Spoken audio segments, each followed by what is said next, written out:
ಶಾಸಕರುಗಳು ಪ್ರತಿನಿತ್ಯ ಬಂದು ಮುಖ್ಯಮಂತ್ರಿಗಳನ್ನು ಭೇಟಿ ಮಾಡೋದಕ್ಕೆ ಪ್ರಯತ್ನ ಮಾಡ್ತಾಯಿದ್ರು.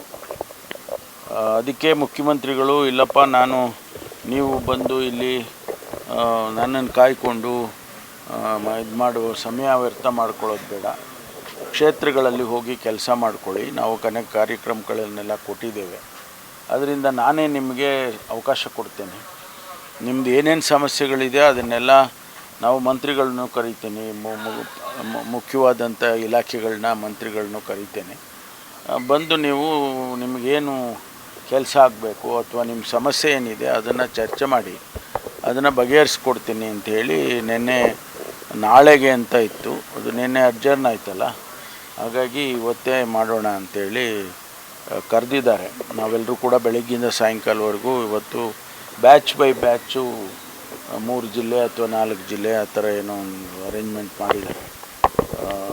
ಅವ್ರ ಸಮಸ್ಯೆಗಳನ್ನೆಲ್ಲ ಕೇಳಿ ಉತ್ತರ ಕೊಡ್ತಾರೆ.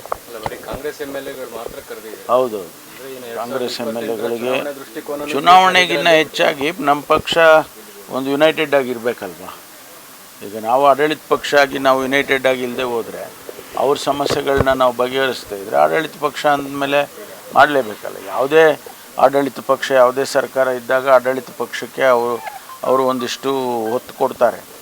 ಹಾಗಾಗಿ ನಾವು ಕೂಡ ಅದನ್ನೇ ಕೆಲಸ ಮಾಡ್ತೀವಿ. CM ಸಿದ್ದರಾಮಯ್ಯ ಅವರು ಇದ್ದಾಗಲೂ ಈ ಥರದ್ದು ನಡೆದಿತ್ತು ಸರ್. ಅವಾಗಲೂ BJP ಅವರು ಟೀಕೆ ಮಾಡಿದರು, ನಮ್ಮ ಅಹವಾಲು ಕೇಳಲಿಲ್ಲ, ನಮಗೆ ಅನುದಾನ ಕೊಡಲ್ಲ, ಬರೀ ಕಾಂಗ್ರೆಸ್ ಶಾಸಕರನ್ನೇ ಕರೀತಾರೆ ಅಂತ. ಆಡಳಿತ ಪಕ್ಷ ಯಾವಾಗಲೂ ಕೂಡ ಆಡಳಿತ ಪಕ್ಷಕ್ಕೆ ಒಂದು ಎಡ್ಜ್ ಇದ್ದೇ ಇರುತ್ತೆ. ಜನ ಆರಿಸಿದ್ದಾರೆ ಅವ್ರನ್ನ, ಆಡಳಿತ ಪಕ್ಷ ಸರ್ಕಾರ ಅವ್ರದ್ದು ಅಂಥೇಳಿ ನಿರೀಕ್ಷೆ ಕೂಡ ಹಂಗೆ ಇರುತ್ತೆ. ನಮ್ಮ ಸರ್ಕಾರ ಬಂದಿದೆ ಸ್ವಾಮಿ, ನಮಗೆ ಕೆಲಸ ಮಾಡಿಕೊಡಿ ಅಂತ ಸಾಮಾನ್ಯವಾಗಿ ಮಾತಾಡ್ತಾರಲ್ಲ, ಹಾಗೆ ಆಡಳಿತ ಪಕ್ಷಕ್ಕೆ ಒಂದಿಷ್ಟು ಹೆಚ್ಚು ಅವಕಾಶಗಳು ಇರ್ತವೆ. ಸರ್, ವಿಶೇಷವಾಗಿ ಸಚಿವರಿಗೆ ಕೆಲವೊಂದಿಷ್ಟು ಜವಾಬ್ದಾರಿ ವಹಿಸ್ತಾರೆ ಅಂತ ಹೇಳಲಾಗ್ತಿದೆ.